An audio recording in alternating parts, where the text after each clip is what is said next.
I don't see you, sis. I'm here. Let me see. Unmute. Display name. I do not see you. You can't see me? Yeah, I can see you now. Okay. So welcome back to the Prison Yard TV. If you already haven't hit that like button, hit that like button, hit that subscribe button. As you see by the thumbnail, I have a special guest, someone I grew up with from the early 80s. I'm going to let her introduce herself. And I do have very vague, basic questions. I'm going to let her run with it. This is my homegirl. This is one of two people I call big homies. No further introduction. Here she comes. Bam. My sis. What's up, cuz? What's up with it? Oh, Nick. Okay. Another hot day today. Oh, yeah. You ain't in Sacramento. You a mile and a half away from here. So I've been trying to get this interview since I opened this channel 2 months ago. So what I want to know from you, we didn't discuss anything before this interview. This ain't a pre-interview. No. So the questions I'm going to ask, you have no clue to what I'm going to ask. Nope. So growing up, give a little background about you growing up first, and then I'll ask my question. Well, first things first, the myth. I was not born in Sacramento. I was born in Southern California. That's where everything that I know about Britain came from. Is from Southern California. So that's first. I grew up with a bunch of murderers, bank robbers, killers. Wait a minute. Wait. Is your mic on? Can you hear me now? Yeah. Okay. So wait, back up, because your mic wasn't on. So, my bad. So explain where you grew up at and when you hit Sacramento. Okay. I was born in Southern California, as some people may or may not know. I was raised in the Strawberry Manors in the northern part of Sacramento, California, with a bunch of Crips, which were my brothers, which were some of the first original Crips, because them some old school dudes. So a lot of people just think that I just popped up in Sacramento and that's what it was. No, it was in my blood. It's how I was raised. A bunch of murderers, bust a nigga head till he bleed type of situation. A dead man can't talk situation. This is stuff I grew up learning since the age of 5. So I don't try to be hard or anything like that. I am who I am. It's not a game. It never has been. It's just me. So when did you come to Sacramento? I moved to Sacramento when I was about 5 years old. And when did you start claiming 29th Street Crip? When I was 14. Big Zoe put me on the hood. Lonzo Joseph, my partner. We were at the park off of 24th, right down the street from Scoob's old house, right? And anyways, he was like, yeah, cuz, you want to be from the hood? Because he had seen me around the neighborhood just kind of stomping around and stuff. I was never a street type of chick as far as sleeping with dudes. I was a street type of nigga who was busting niggas' heads, and I could dance real good and stuff, and I could fight real good. So any type of competition, rapping, dancing, scrapping, I was winning all the time. So my cousins Annette, and Lenny and all of them on Volan and stuff. So I used to hang out over there. Met Zoe. We was hanging out a couple of times, drinking some beer. I ain't gonna say who got the beer for us. Hit the poom jab because it don't deep no. So do you remember what year that was when you was put on? Oh my God. Now let me see. It was in the 80s. It was in the early 83, 84. Somewhere around there.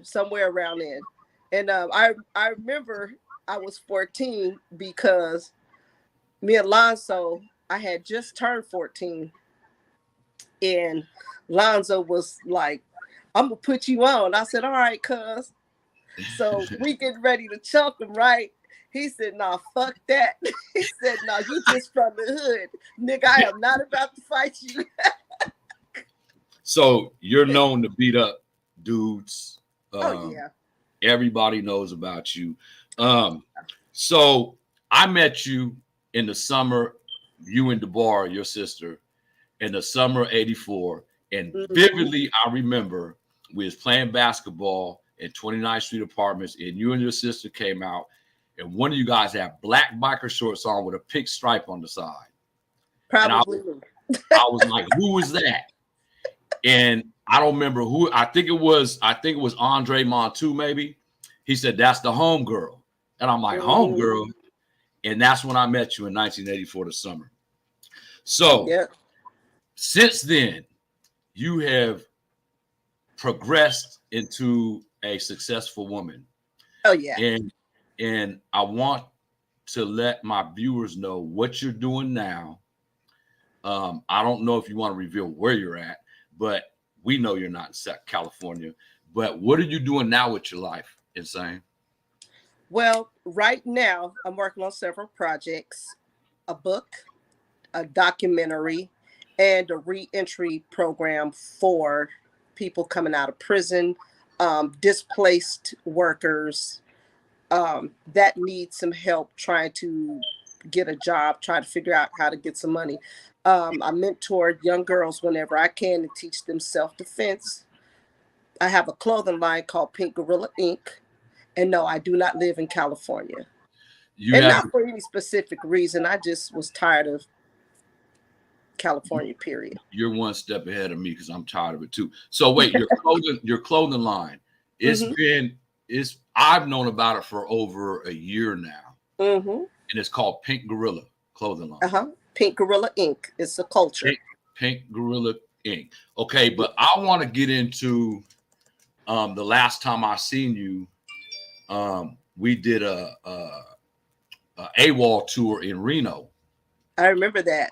And I want to get into a little bit about your music. Mm-hmm. Anyone wants to hear music, it's on YouTube. I got the posts, I got the links. But this is the female version of Life Jennings. Trust me when I say that. So let's get into your music in the Reno tour with Sibo, Sally Sale, Lil Bruce, you. Let's get into that because I have memories from that. If you guys can see this scar on my hand, this happened in Reno. Um, and I almost lost my hand because of that. And I'll do a segment on that. But that's the last time I seen her. And I don't even remember what year it was because I just had surgery for kidney cancer. So I think it was 2001. I'm not positive. But that's the last time. 2003, It was 2004, somewhere in there. yeah, I it's believe. possible. So let's talk a little bit about your music. Okay. Come on. I I want to love hear my music. when you started singing and how you came about started singing because I know you for beating people up. And then when I seen you in Reno, I was dumbfounded of how you looked.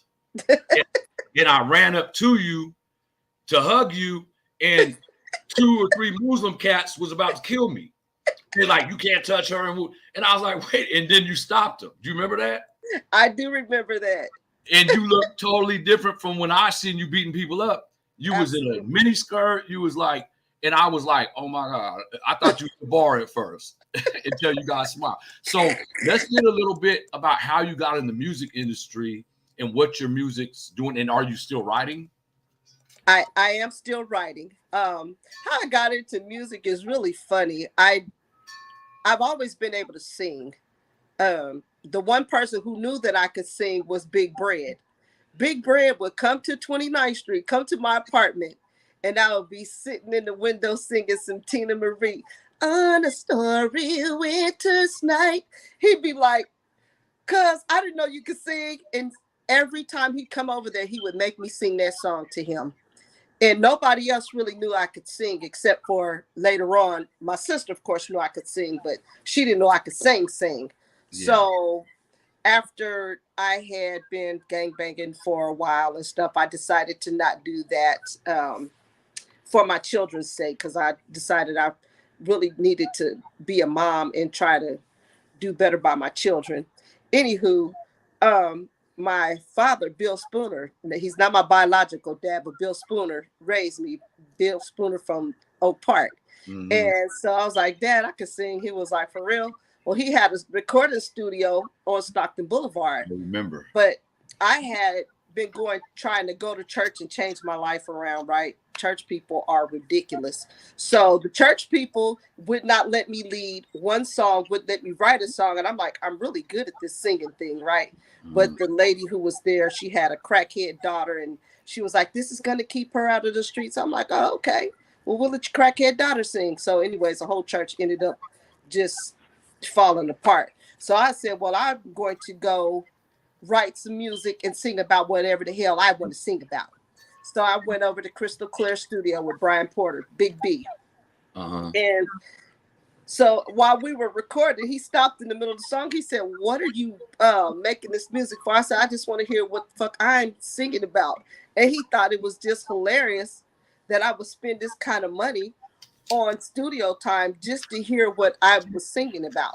Yeah. And so other people, he would call people to the studio and they would be like, man, she is dope as hell. So I started doing concerts. My song was on the radio. I ended up signing with Universal Records. But back then, they were scared of hood girls. So I was always trying to write to cater to people who were scared of guns and stuff. And now all these bitches are singing about shooting up people and all kinds of stuff, but not to the extent that I was doing it. But it female life Jennings pretty much. So I had to curve my music to make it more sexy and more sex appeal, when I really was trying to not be on the sex appeal tip, because I didn't like people trying to get at me all up in my personal space like that, because I didn't like what came along with that kind of attention a lot of times, which is dudes just trying to hit and move. And I've never been a hit and move girl. You know what I'm saying? You say hit and move to me, it's like, nigga, let's fight. I you know what I'm saying? You So want a ring on it. right. So Put a I'm ring. thinking we about to, knuckle up, nigga, let's handle it. But they was trying to do other things and stuff. So I pretty much stayed out of that line, even to the point where even in Southern California, when I was doing music down there and doing my shows, nobody got at me sideways. I had this air of, I will beat your ass if you get out of pocket with me, on Jesus Christ Almighty, on God, on my mama life.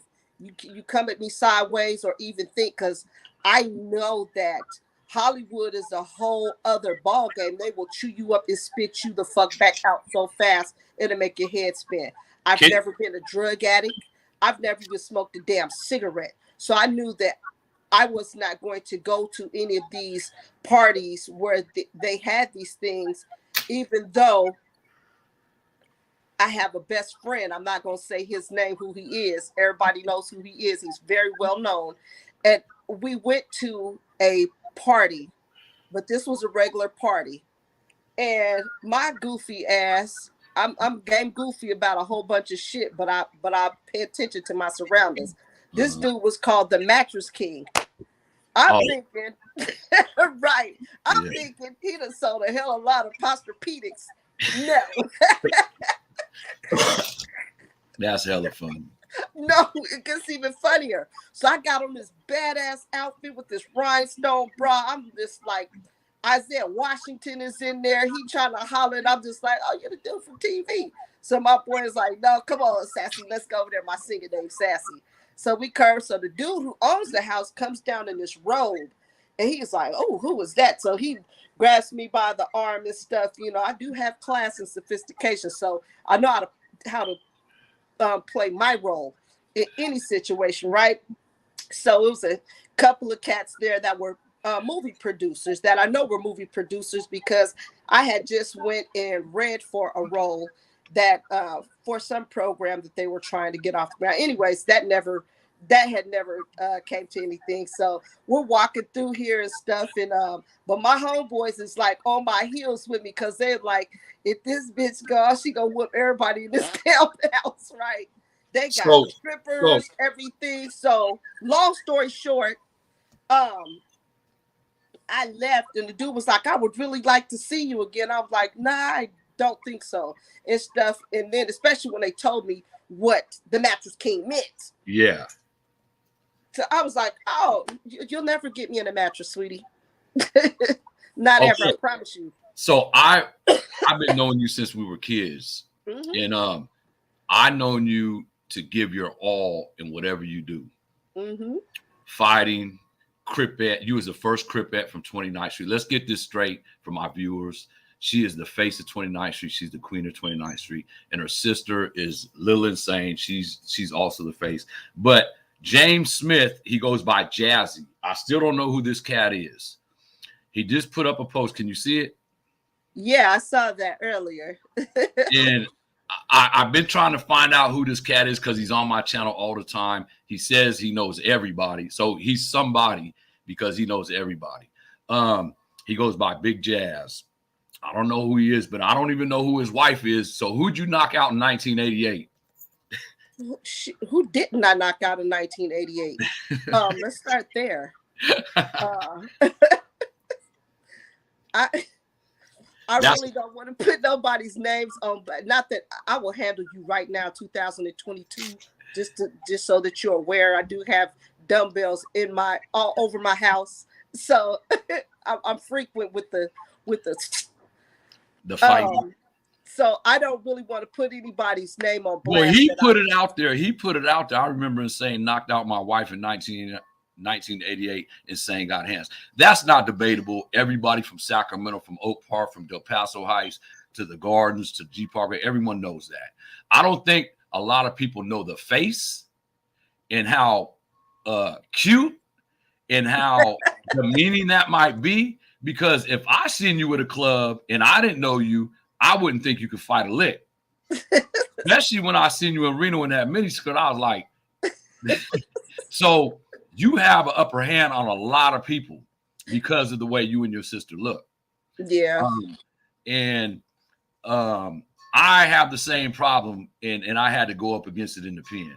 So I don't look like I can fight. I don't look like I can do anything, but we got the upper hand when we look like this. Right. And you use that to your advantage a lot.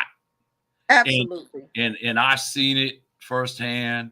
And she will fight a 300-pound dark-skinned nigga in a minute and beat him up. Yeah.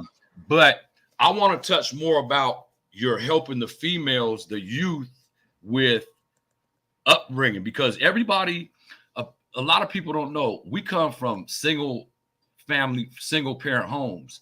And when we come from single parent homes and we don't have a father figure or a mother figure, we need people like us to coach and teach etiquette. And that's what you're doing out there. Absolutely. Absolutely. I learned etiquette as a young girl. I was a gangster. Let's be clear. I've always been a gangster, but I've always had class. I've always known how to set the table. I've always known that the fork goes on the left. I've always known that the spoon goes on the right. These are things that I have always known. I've always known how to protect myself. But a lot of young ladies, they do not have resources. Well, they have resources now because of the internet, but nobody's really going on the internet saying, hey, how do I set a table? What's the art of small talk? You know what I'm saying? How do I carry on a decent conversation? How do I act when I'm at work? You know what I'm saying? So there's conversations that you have at work that you don't have outside of work. Things that happen outside of work that you should never bring to work. Personal information, things that you do on Facebook and YouTube. You'll never see a fight with me on Facebook or anything. Now, back in the day, if we would have had them phones, all of us would be up under the prison right now. We'd never see the light of day, some of the shit we did, if they would have caught it on camera, period. But even from all of the people that I know, I just was never a picture taking type of person. I was never starstruck or anything like that. And teaching, I like to try to teach young women, you're just as much as anybody else. You're just as much as Beyonce, as Lady Gaga, as anybody else, as Michelle Obama. We got the same shit, every single one of us. And You I've just got to bring never, it out of them. right, and I've never go, oh my God, they're better than me. No, the fuck you're not. We equal. Now your bag might be bigger than mine. That's okay. That's just a matter of catching up sometimes. You feel me? But you can still have the same class. You can still have the same movement. You can still have the same kind of impact. Those women have class. Those women are respectful and they're respected. And I'm quite sure if you dig into some of the past of some of the women, they have some pretty rough days. Like I love the hell out of Mary J. Blige, but I bet you she got some teeth print on her knuckles too, on everything. I still got some from a young cat out in the Strawberry Manors at the Robinson Center that ran up on me. I still got this dude's tooth print in my knuckles right now. Period. And he got melted, running off at the mouth and stuff. But I was defending my womanhood. My cripping, I didn't have to defend because you already knew what was coming. You already knew what that was. But my womanhood, I was going to defend that at all costs first. You know what I'm saying? Yeah. Cripping was something that was easy because it was always around. But I would love to just be. I'm on the brink of discovering just everything finances so that I can build a place for these young women and for the young men to come to so that they can take some classes so that they know how to dress for the occasion. You don't have to let everything all out all the time. There's a time and a place for every single thing that there is. And sometimes we just need assistance in discovering some of those untapped potentials that nobody has helped us tap into. Had somebody have been like, you know what, this girl can really sing, rap, dance, this, that, and took it and sat me down. It was like, listen, we're not going to jump off the stage and whoop nobody ass, because I've done that a few times too. Be in the middle of a concert, somebody say something, I'm off the stage in your ass. Period. We ain't got nothing to talk about. Bitch, who you think you're talking to? That was me. You feel me? Versus today, if I'm on the stage, I don't care what you say. I know you can't whoop my ass. I know that it's just the social anxieties talking in you and stuff, but social anxieties can get you fucked up too behind the scenes. So you don't always have to respond and react to things right then and there. You can take your time and step back and take a look at things before you start acting on anything that you're going to react to. Think about what are the consequences. And for me back then, what in the fuck was a consequence? I did not care. I done kick niggas' doors in. I was not.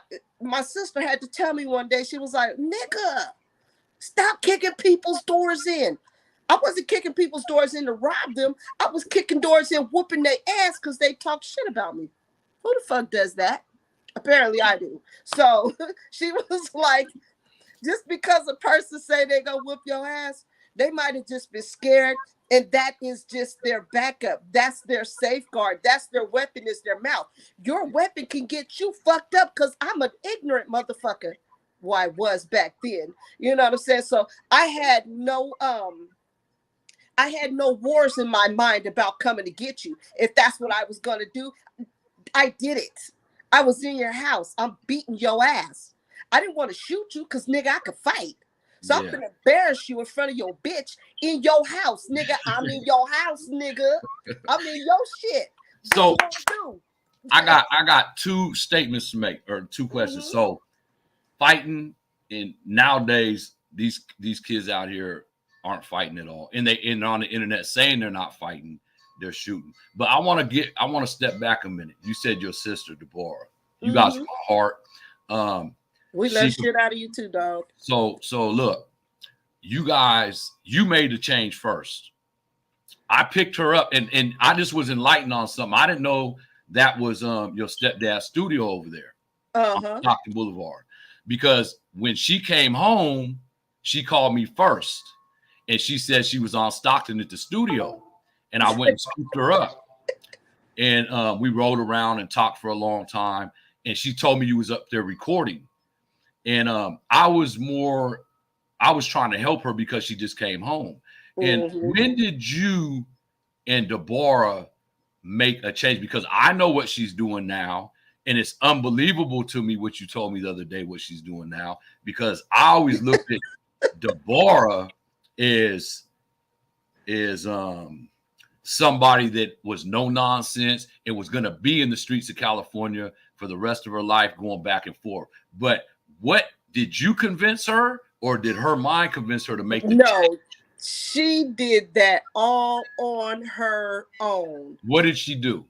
She gave her life to God, and first off, she married a blood, which was hilarious. I did too. I ended up beating the shit out the one I was with. My bad. Anyways, I did. And so she ended up marrying her man who was a blood, and they've been together forever. But they started going to church. She made the transition after the fact. I mean, it's still Crip, but it's more of a she's more focused on God and taking care of people, which to know us, my mother raised us taking care of old people. When she would go over to these old church mothers' houses, we came in, we're raking leaves, we wash dishes, we're doing laundry, we're fixing food for them, we're cleaning up their house. It's immediately, there was no question about, my mother didn't even have to ask us to do anything like that. It's just something that we just always did. When I moved to Oklahoma, the first thing I did, met this old lady through my ex-dude, it was his grandmother, went over there, immediately start taking care of this woman till the day she died. You know what I'm saying? Because that's just part of who we are. We love people, but at the same time, some of the meekest and most humblest people will fuck you off too, because you're playing their kindness for a weakness, or you're playing with the toy that you don't understand the rules of and the dangers of that toy. You know what I'm saying? Okay, so look, there's so many questions. My view, I'm not even posting all the questions that people are asking, but there's people without faces on their little tags and stuff. Can we get some more pictures like the thumbnail? No, you can't get no more pictures like the thumbnail. If you want to buy her music, I'll send you a link to buy her music, or you can order her book. She just did a mini series. But I got a question for you. And I don't ask this question to nobody. Yeah, you're a star. But sis, I want to ask you a serious question. And I only ask 2 or 3 other people this question. I only ask people that's worthy of this question. I'm going to keep this video, this live real short, because we're doing a part 2 and a part 3, because so if you've seen these questions, you would trip out. People want to know what part of Oklahoma. We ain't doing all that. So in your 50s, what would you tell the 13-year-old Gino Carter? What would you tell the before you was a Crip, before you was put on by Zoe, which you really wasn't put on? I was never put on either, because in our era, there wasn't no one to put us on. I could whoop everybody damn near. We was the first ones. So what I'm saying is, if you could go back and be your mom at 50, what would you tell your 12-year-old self, knowing what you know now with your life experience now? Because your life is a testimony. And when I say a testimony, people don't know. I know. And it's a very deep testimony, and you'll read it in the book, and you'll see it in her mini series. When it does come out, we're going to put a link, but her music's out now on YouTube. What other platform is it on? I listened to it all last night. iTunes, it's somewhere everywhere, but we're gonna load some more some music up that nobody's ever even heard yet. I gotta hear it first before we load it, before there's any deal signed. You perform with a lot of people, but what would you tell your 12, 13-year-old self, Gino? I would tell my 12 or 13-year-old self to keep your ass in school.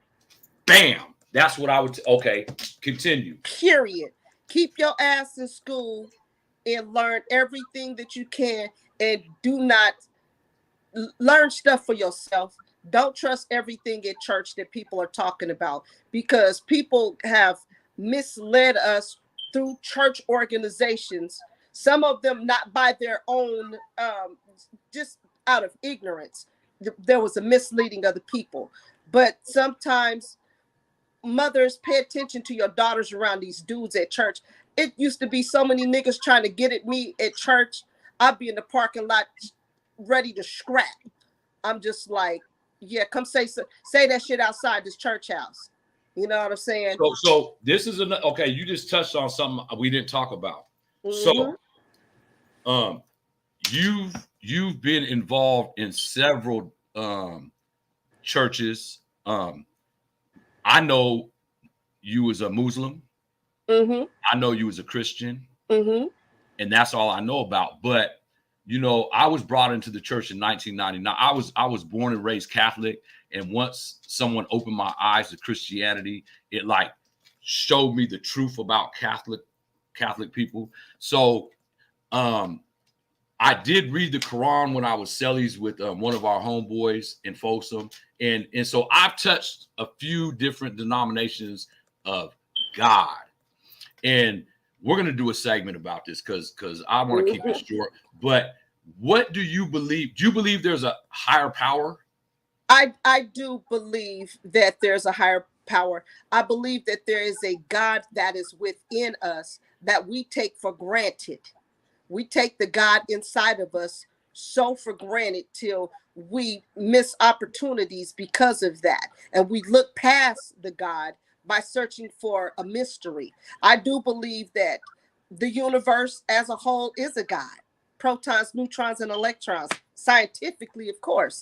But the type of God that people are describing for themselves, which they don't follow themselves, but they want you to follow this God, but they're not going to follow that God, because if that God says don't murder, but you running around killing up a bunch of niggas, then what God do you believe in that says that it's okay for you to come killing unarmed black men?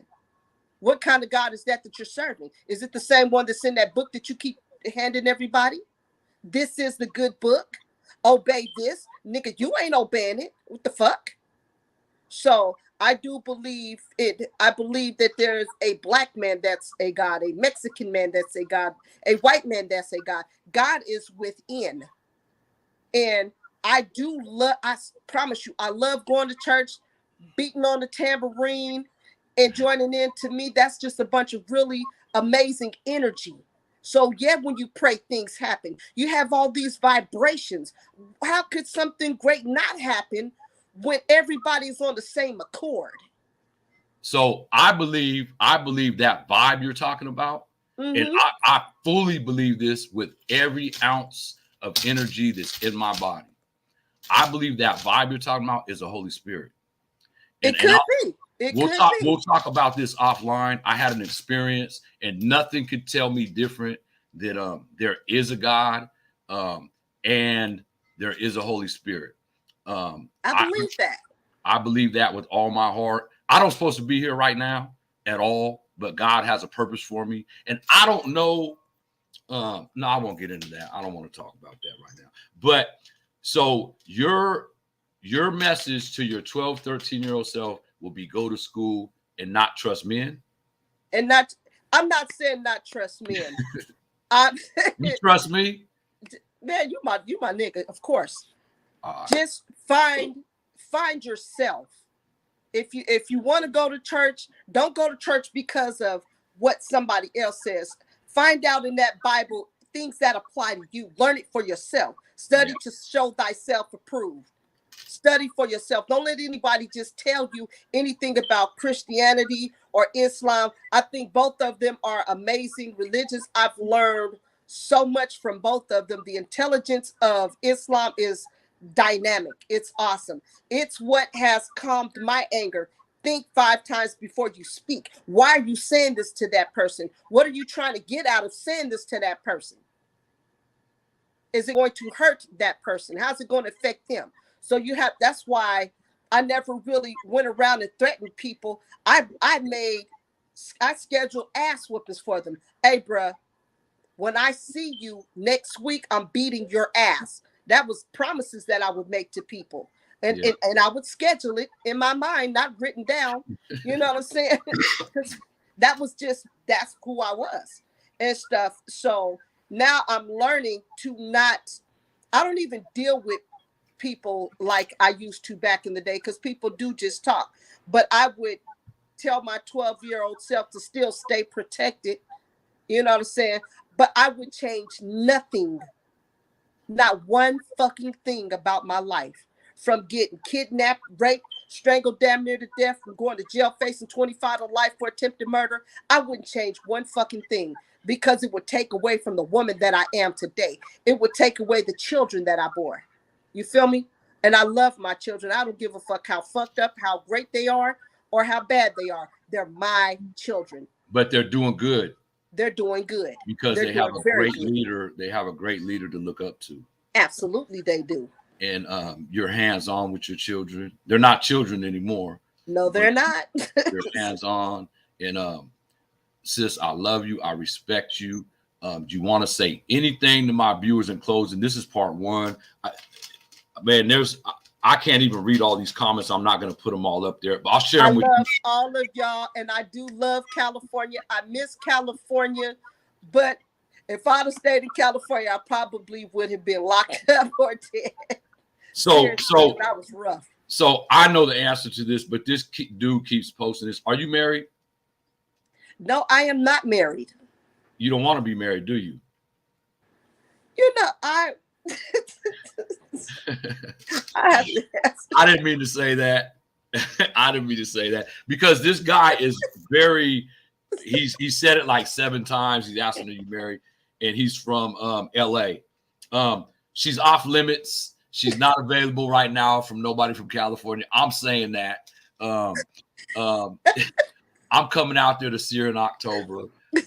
We got some business to attend to. But Gino, Yes. I want you to close now and tell my viewers your heart right now because we talked about gang banging, your music, what you're doing out there. But what's going on with you as a woman? You know, with me as a woman right now, like on this day right now, I'm going through a whole lot of healing and reinventing myself. So I'm on this like super dope ass workout. I have this workout partner who is just like my everything, right? And have lost 20 pounds. And that is my mission, is to be the best me right now. But that I'm going through a lot of healing because even at this point in the game, there's still men who try to play games with women. I'm not the one. I don't chase people's bags, they bags chase me.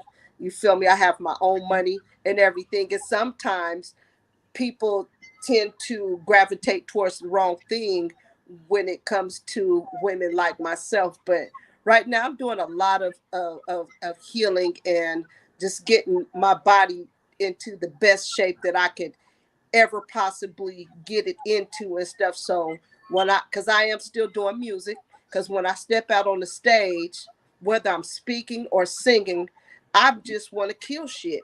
Period. Just shut it down. And everything about me is just me. I don't have no fake boobs or any of the weird shit that people get. Not that, if that's what you need to do for yourself, you know what I'm saying? It's just me. And I want to make me the best and finest me that I can, to set an example for other women. And when they're hurting and stuff, they know how to deal with their pain. I listen to a lot of music. I get a lot of hugs from a gorilla, so I'm good. So how do you order your clothes? You can email me at evecarterbosslady@gmail.com, and we'll send you out some things that we have. Right now, we're in the process of redoing and relaunching the line for 2023, but we do have t-shirts available. You can support that way. We would appreciate it.